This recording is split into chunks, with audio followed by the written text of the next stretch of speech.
This morning we talked about God's pursuit of us, right? That it doesn't matter if we feel like we deserve it or not. It doesn't matter if we want it even. Our God, out of his abundant, relentless love for us, pursues us. And that is a wonderful promise that you and I get to live with. And right now we're going to talk about how out of God's pursuit for us, our natural response is to pursue him.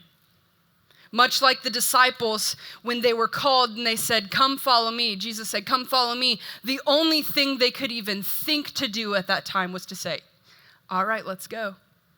So they followed, they pursued Jesus, they pursued God. And we're going to talk about that today. The theme verse that we've read multiple times, we're going to read it again, Psalm 63, and this is what it says. "Oh God, you are my God. I earnestly search for you. My soul thirsts for you. My whole body longs for you in this parched and weary land where there's no water. I've seen you in your sanctuary and gazed upon your power and glory. Your unfailing love is better than life itself. How I praise you. I will praise you as long as I live, lifting up my hands to you in prayer. You satisfy me more than the richest feast. I will praise you with songs of joy. I lie awake thinking of you, meditating on you through the night, because you are my helper. I sing for joy in the shadow of your wings. I cling to you. Your strong right hand holds me securely."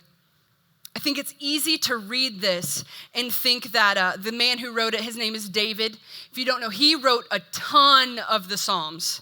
There were a couple other authors, but David wrote like a bunch of just feast. I will praise you with songs of joy. I lie awake thinking of you, meditating on you through the night, because you are my helper. I sing for joy in the shadow of your wings. I cling to you. Your strong right hand holds me securely. I think it's easy to read this and think that the man who wrote it, his name is David. If you don't know, he wrote a ton of the Psalms. There were a couple other authors, but David wrote like a bunch of them, okay? And he wrote this one.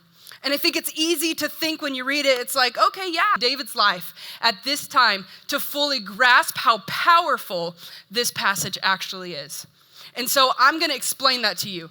What's happening is David, you're familiar with him. He was King David. He was also like the shepherd boy David. He was the youngest in his family. He was the smallest in his family. And yet God said, "I want you to be king." And there were some people that didn't like that. They tried to kill him. He was running. He was hiding in caves. He was doing all this stuff, just trying to live. This man was trying to live.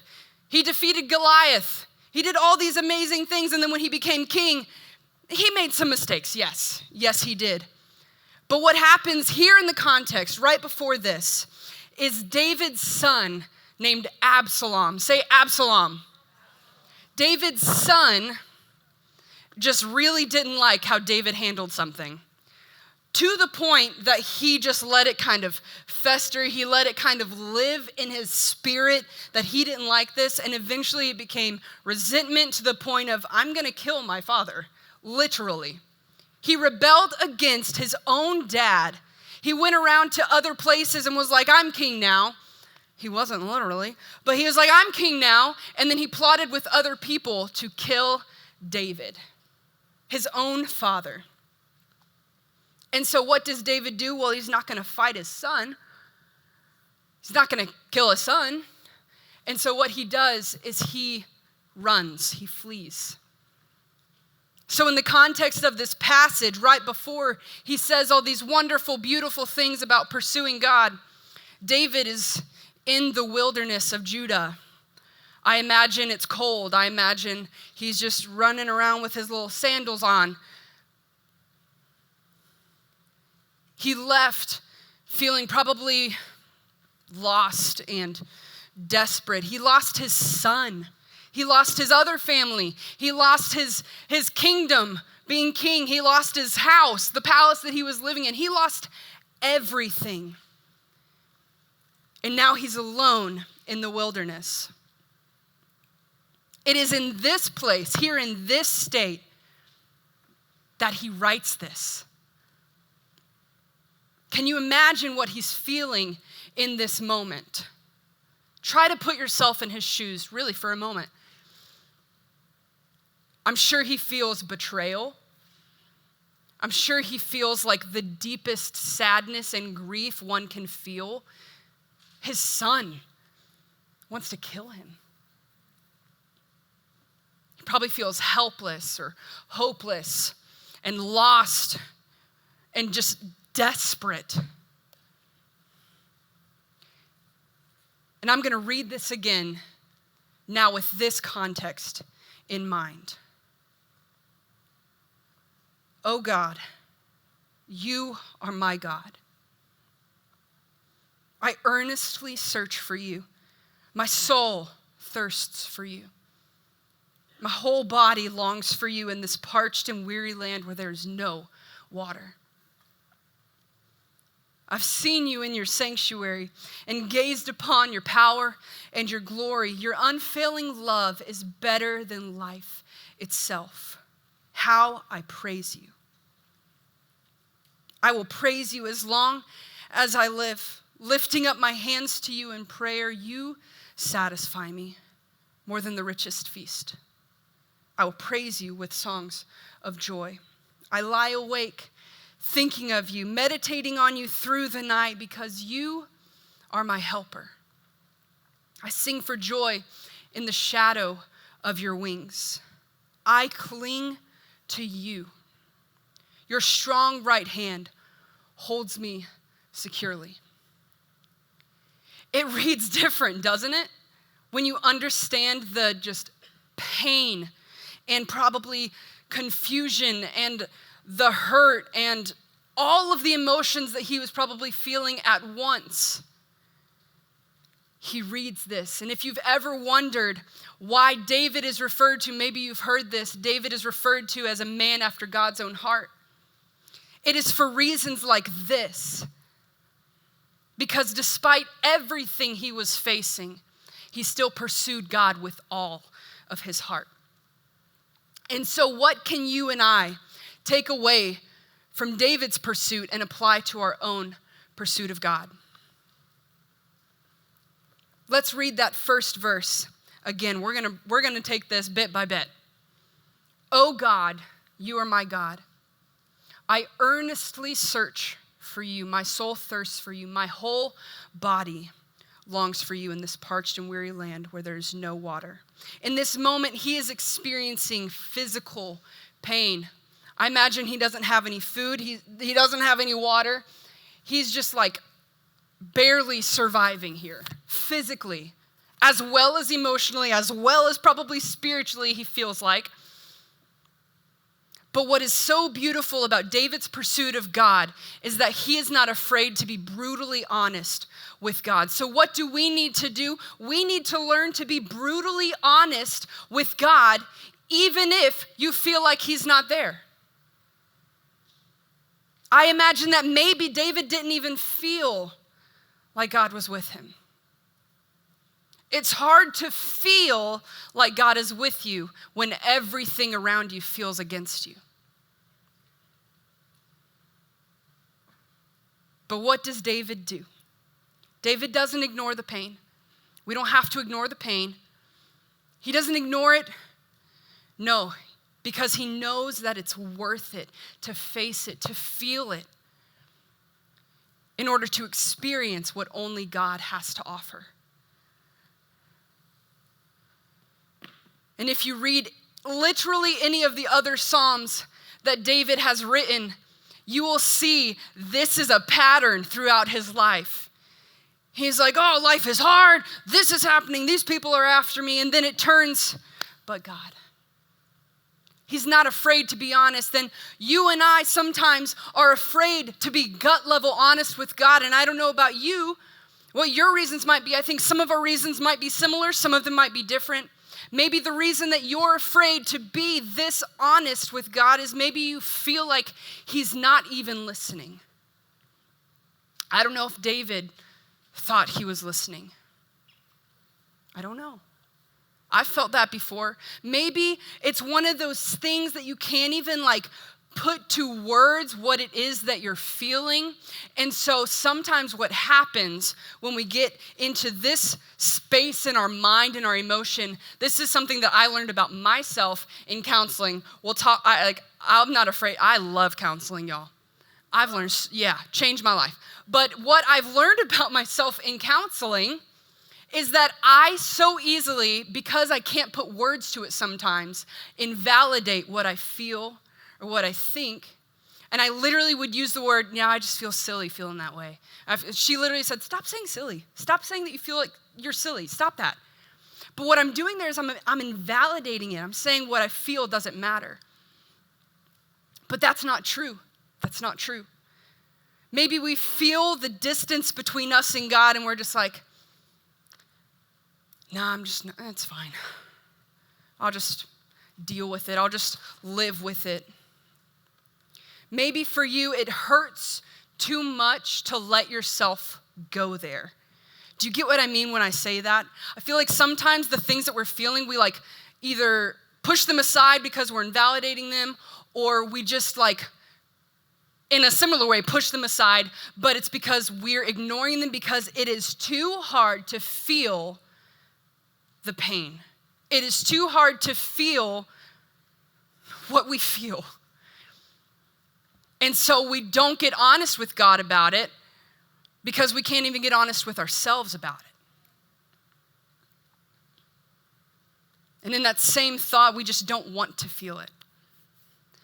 This was a big one for me. I was so afraid if I was honest with God, he would be disappointed in me.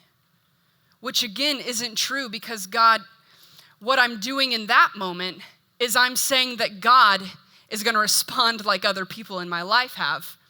And God is not like any of the people in my life. He is what we talked about today, his pursuit of you. His glory is perfect goodness, perfect love. He already knows all of it anyway. But I've been afraid that I would disappoint him, or maybe we have pride. We talked about that earlier too. But all of these things keep us from being honest with God. And maybe there's another thing that you could name in your own life and in your own heart within yourself that I didn't mention. There's so many things that could do this. But what we see in David is that even when he loses everything, when he seems broken, when he is desperate, when he is needy, this is actually the secret to his strength. God already knew everything that was going on in David's heart. He just wanted that honesty, that vulnerability, that closeness. When you are close to God, you can be honest, you can be vulnerable, and you know that it's safe. You know that it's good. And David knew that. Sometimes we even just try to feel connected with God. But then when it doesn't work, we're just like, well, maybe that wasn't the church for me, or maybe that wasn't the small group for me, or maybe that wasn't the Bible study for me, or maybe that wasn't the friend for me. Maybe whatever, fill in the blank, okay? But the reality of what we're doing when we stop trying is we are forfeiting closeness with God for a false sense of emotional safety, for a false sense of emotional security. And what I mean by that is we are negating the opportunity to be close to God by being honest and by being vulnerable to living with the hurt. Even if we feel like we're ignoring it, even if we feel like we can push it aside, we're living every day with it in our hearts, in our minds. I heard this quote that to live the most enjoyable human life possible, but not be in true relationship with God, is truly misery. And that is so, so, so true. The reason we don't feel God pursuing us is because we haven't taken the initiative to pursue him. You're not going to feel close to him if you don't want relationship with him. And the reality is that's where some of us are. Maybe you don't know that that's the reality of where you are. You try to fill it with other words and other intentions, but if you wanted him, he's there. He's there. David longed for relationship and connection with God, and he refused to stop pursuing. And the really cool thing as we continue reading is we see that in David's pursuit, he started to sense God's pursuit. And that's what happens with us. Let's continue to verse 2-5. It says, I have seen you in your sanctuary and gazed upon your power and glory. Your unfailing love is better than life itself. How I praise you. I'll praise you as long as I live, lifting up my hands to you in prayer. You satisfy me more than the richest feast. I will praise you with songs of joy. What David is doing here, especially in verse 2, is he is reminding himself of moments in service, moments in maybe in their own, time with the Lord, his own personal time. Maybe for you that could look like a retreat, a camp, a Sunday service, a Wednesday service, whatever it might be. But you remember, David was remembering when he had seen God's power and glory. And what he is doing by remembering is he is letting God's track record in the past give him confidence in the future. And that's what you and I have to do. We have to let God's track record in the past give us confidence in the future. David was probably feeling some sort of I know the pain of what I'm facing. Remember, he recognized it. He didn't ignore it. And the truth is that I don't even know, Lord, if I feel you right now. But I remember when I've experienced you. And right now, in this moment, I choose to hold on to that. He chose to hold on to that. So practically, what does that look like for you and me? That means in these seasons, in these moments, remind yourself of something you know to be true about God and worship him for it. Even if you don't feel the reality of the truth you confess. Remind yourself of something you know to be true about God and worship him for it. Even if you don't feel the reality of the truth that you're confessing. As you surrender your doubts, you're going to gain confidence. And I can remember a specific time in my life where this was just so true for me. Well, there are so many times I've had to Lord, I remember I've seen your goodness. I've seen your faithfulness. Help me now. But there's a specific moment that I remember. It was just over 2 years ago, and I'll get into a little bit more detail in a few minutes, but this was probably one of the hardest seasons of my life. It was about 9 months of I did not feel it, y'all. I did not feel it. I was trying, genuinely, I was trying. I did not feel it. And I actually went to a Passion conference, and I've mentioned this before on a Sunday service a few months ago. But I remember sitting there, and I think Maverick City was leading worship. And the whole time, I was just on this emotional, I was crying all the time. I was a mess. Y'all, I was a hot mess. I'm not even going to lie. It wasn't cute. But in this moment, I remember we were singing the song, Fear's Not My Future. And it said, hello peace, hello joy, hello love. And in that moment, I could not feel joy. I couldn't. In that moment and that season, it felt so long. I couldn't feel peace.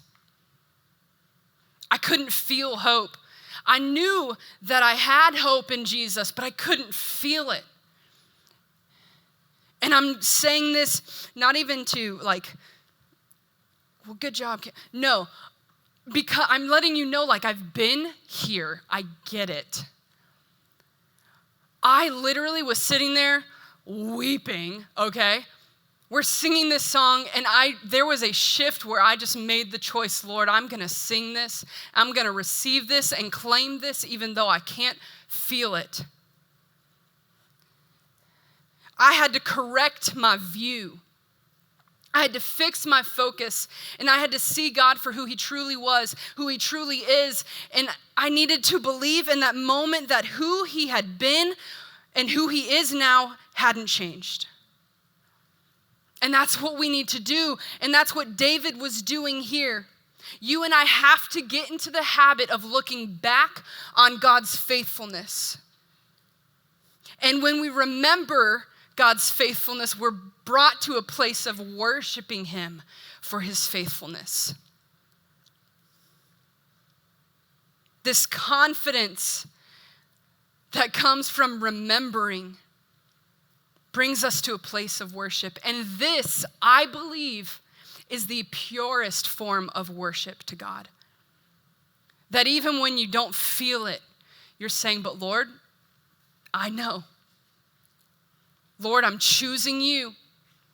Lord, this life right now is a mess. But I praise you. I bless you. I love you. I know you're for me. I know you're not against me. I know there's joy waiting for me. There's peace waiting for me. This is the purest form of worship. Let's continue, verse 6. I lie awake thinking of you, meditating on you through the night. Because you are my helper, I sing for joy in the shadow of your wings. I want us to again just kind of put ourselves in David's shoes here when he's in the wilderness. It's probably dark. Well, yeah, I lie awake meditating on you through the night. It's nighttime. I imagine that he can't see much around him. All he can do is hear probably horses' hooves all around with soldiers just looking for him. I wonder if he can hear his son's voice calling out and looking for him, trying to kill him.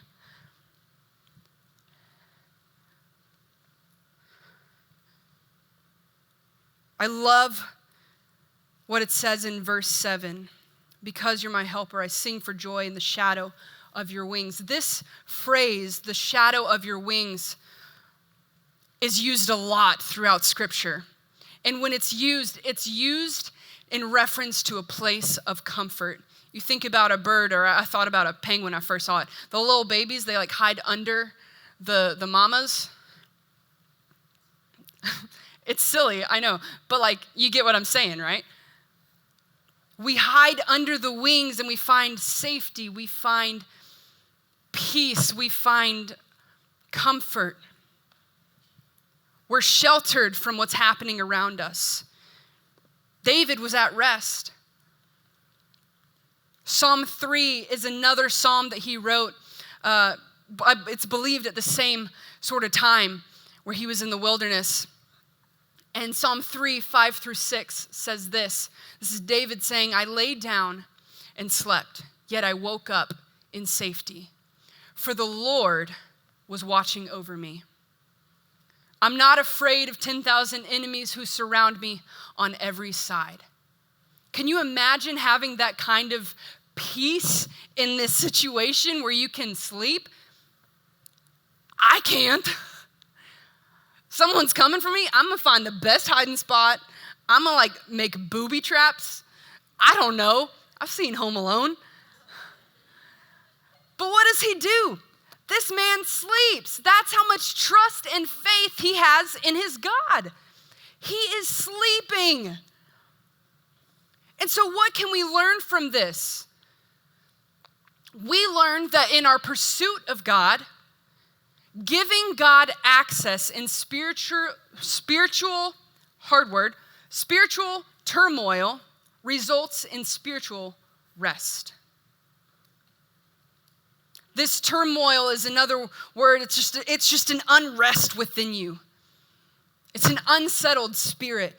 And this is kind of where my story then relates to now the one that I was mentioning about passion. This time of my life, I don't know that I could say there was any other season where I experienced spiritual turmoil like I did at this time of my life. Truly. My mind was like Emily, my roommate, she can account for this time period of my life. She was around. She saw how hard that time in my life was. She saw it. And for so long, I was like, Lord, what's going on? That feeling that I was feeling at Passion was for months. Lord, I don't feel joy. I don't feel peace. I don't feel at rest. Literally, this turmoil that I was facing, this unsettled spirit that I was facing was chaos in my mind, feuding thoughts, thousands of thoughts at one time, it felt like. Thousands of emotions at one time, it felt like.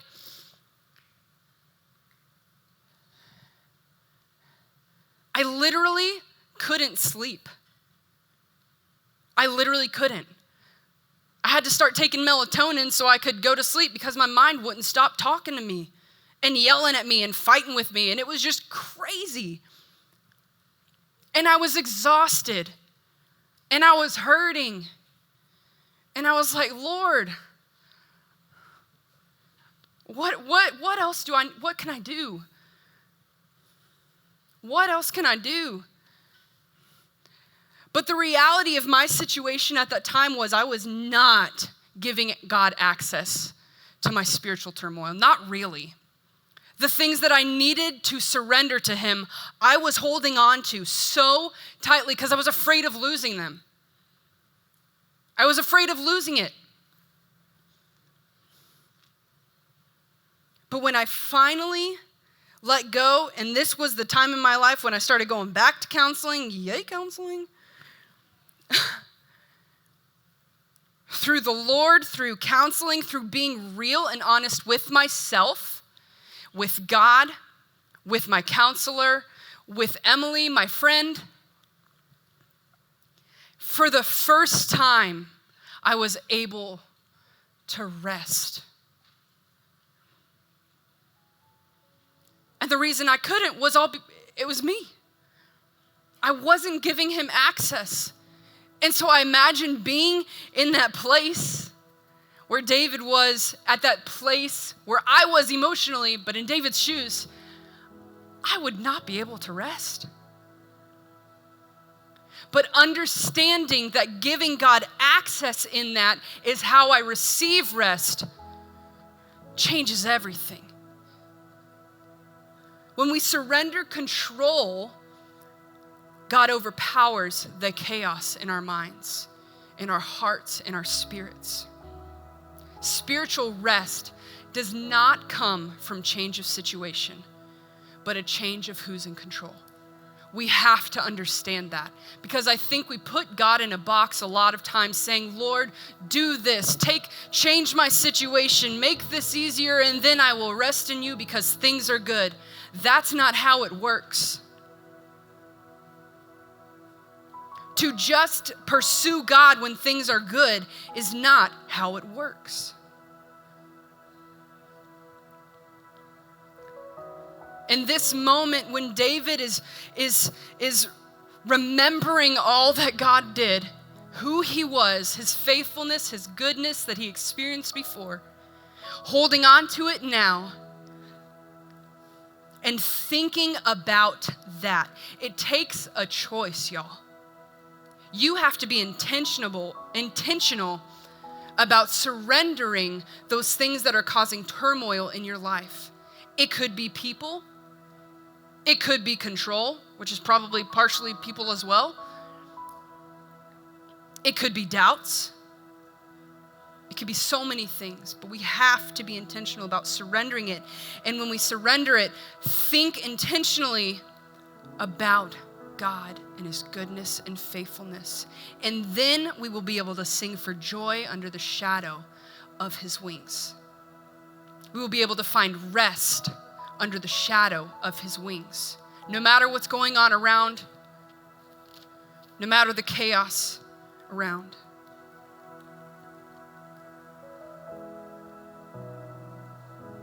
David chose to think on the goodness and faithfulness of God, and in that he found rest. The final verse, verse 8,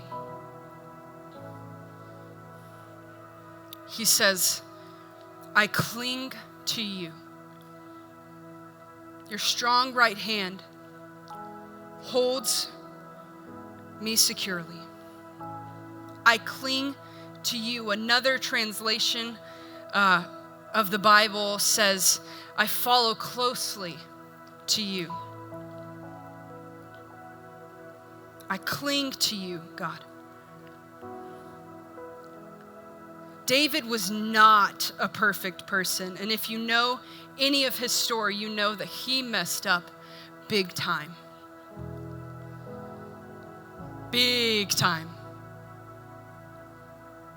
But he loved God. And we see how he loved God because every time that he messed up, he returned to God. I literally heard this just this week.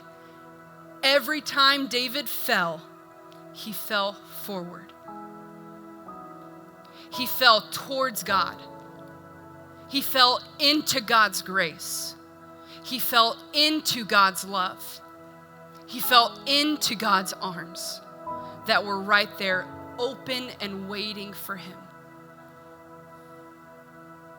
So my last point of things we can take away from David's pursuit of God and apply to our pursuit of God, and it's kind of cheesy. I was trying to come up with something more clever or whatever. I couldn't, and quite honestly, I don't need to. That's not what this is about. It just is what it is. It's when you fall in life, fall on your knees. When David fell, he fell to his knees before God.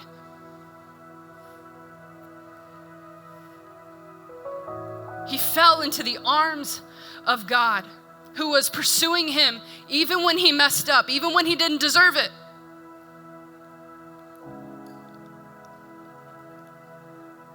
He fell to his knees. He humbled himself. He bowed low before the King of Kings, even when he was a king on earth. And he said, God, I've sinned against you. If you read this in Psalm 51, Lord, I've sinned against you. Restore to me the joy of my salvation. Forgive me, Lord. He fell into God's arms.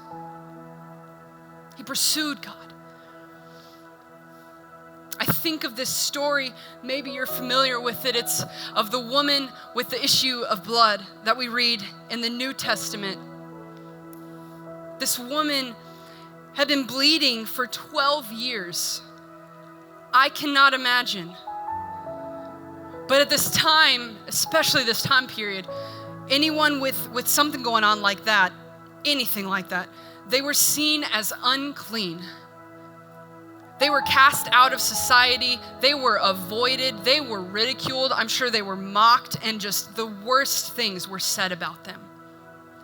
But everyone avoided them. I'm sure things had been said that maybe she had heard that people were saying about her around town. And not nice things, obviously. But she also heard that Jesus was coming through. And she had heard what Jesus had been doing and who he was. And I'm sure in this moment she was having some internal battle as to what to do, because she so badly wanted to be healed by Jesus, to be done with this issue that she had had for 12 years. But I'm sure the enemy was also feeding lies of, but you know, you're going to see those people. They're probably going to say some stuff. You don't want to deal with that. That's going to stink. That's going to be the worst. I'm sure all of these scenarios were running through her mind of the bad things that could happen if she went out and tried to see Jesus.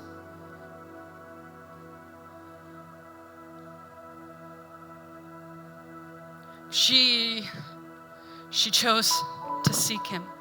She chose to pursue after him, to pursue the healing, to pursue Jesus. And so what does she do? She goes out into the streets, and there's this crowd of people following Jesus, because at this time is really when Jesus was like kind of gaining popularity with people, and people were spreading the news of what he had done, who he was. And so every time he would come to a place, there would be crowds that were surrounding him. And she sees this crowd, and I'm sure, again, she had the strength to get out of her house. But I'm sure once she saw the crowds, she again had a battle that she had to face, that she had to overcome. I'm sure some anxiousness was building up within her once she saw all the people. And I'm sure she saw familiar faces of people that had said some nasty things to her, that had treated her horribly. But again, she made the choice and said, I don't care. I just want Jesus. And so she's pushing through the crowds as they're walking, and then she falls to her knees and just reaches out. And she just touches a piece of his robe. And immediately Jesus says, he pauses. He's like, someone touched me. And their disciples, being the little smart alecks they are, they're like, Jesus, we're in a crowd of people. Lots of people are touching you. But Jesus said, no. I felt power leave. There's something different about who touched me. And he looked around at this woman who is on her knees before Jesus. I'm sure with tears, because when I have to fight my own mind and I have to do all these things and I'm pushing through, I'm a crybaby, y'all. You don't see it often, but I am. She reaches, she touches him. He looks down at her. And because of her faith, even to touch a little bit, she's healed. She's healed. She is clean. She's made whole. And I'm sure that the healing she felt in that moment wasn't even just physical healing. I can't imagine being isolated for 12 years, hearing all of these things about yourself, and you start to believe that a lot of them are probably true. I'm sure that in that moment she experienced some emotional healing, some emotional wholeness that she hadn't seen in a long time or experienced in a long time. Because Jesus, even in a crowd of people, saw her, turned and looked at her, and healed her. She was so desperate for Jesus that she pushed through the crowds. She fought the battles in her minds of what people will think, what people will do. And she fell to her knees in her pursuit of Jesus. And I just want to know, when did we become a people that stops falling on our knees before Jesus? When did we become a people that stopped being desperate for Jesus? And I'm not even just talking about unbelievers versus believers. Y'all, when did we as believers stop pursuing God out of desperation, out of a desire for wholeness, for healing, and believing that he could do it? When did we stop believing that the joy that we need in our lives despite our situations, when did we stop believing that that can come from him? When did we start getting so caught up in what the people around us, even at church, think that we don't pursue God, even at church? Can we be real for a second, y'all? I mean, I had that battle, especially when I was younger. So I get it. We worry about what people are going to think. Oh, well, if I raise my hands, then maybe they're going to think, oh, she's holy, so holy. First off, what's wrong with that? What is wrong with being seen as holy? What is wrong with being seen as someone who loves Jesus so much that despite what is happening around, I'm going to lift my hands. I'm going to worship my Father who loves me, who pursues me. When did we become a people who stopped being vulnerable with God? Stopped being honest with God. We've let our pride get in the way too much, y'all. We play the cool game a lot. When did we become too cool to pursue Jesus? And I hope that you're hearing my heart on this. I might be calling some of y'all out a little bit, and honestly, I'm not sorry. I think we all need a little bit more of this in our lives, right? When did your pursuit of God become dependent on the person beside you?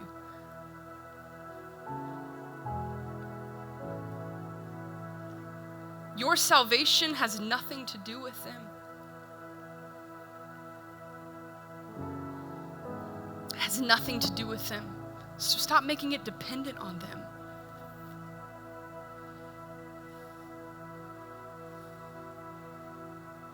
I want to do something a little bit different right now. And what I'm going to ask you to do, I'm going to ask you to do very quietly, okay? And I'm going to ask you to leave your phones at your seat. I want you to grab your journal, and I want you to grab your pen. And I want you to quietly, in this posture, and honestly, I'm going to pray before we even move, so you can just wait a second. But I'm going to have you each find your own spot around this room, okay? And please, let's do COVID rules. Keep 6 feet between you, because this is a you and your Father thing right now, okay? Don't do it for me, do it for yourself. Do it for yourself. But when I say, we'll go ahead and just find a spot, there's so many spaces around in between the seats. If one of you wants to stay on a couch, that's fine too. Or even sit in front of it and you can write with your journal on the couch, whatever. But I don't want anyone within arm's reach, okay? And once you get there, I'm going to give you some specific instructions. But we're going to have a moment where we are talking with our God very personally and very, I don't know if this is a word, rawly. Do you get, you know what I'm saying? Vulnerably. I guess that would be a fine word to use. And I'm almost going to have you write your own Psalm 63, okay? But before we do that, I just want to pray for you. Lord, right now, first, I just thank you for your love for us again. Thank you for your truth. Thank you, Lord, that you pursue us, that you long for relationship with us. Lord, right now, we're going to get honest. We're going to get vulnerable. We're going to acknowledge the things. We're going to stop ignoring things. And we're going to pursue you. So, Lord, I just pray that you would begin to reveal the things that we need to surrender to you, Lord. That you would begin to reveal the things that have become a veil Begin to reveal the hurts that we've been hiding and pushing away for a long time. Because it's time to face them, and it's time to let them go. It's time. It's time. And Lord, I just want to pray against any schemes of the enemy that might be happening even now in this moment, or in 1 minute, or in 2 minutes, when we are seeking you and being honest with you. The enemy's saying, oh, that's not really that big of a deal. You don't need to put that one down. That's fine, it's fine. Now, if he's fighting so hard to keep you from writing it down, you probably need to write it down. Lord, I pray protection over their minds, over this place right now. In your name, amen.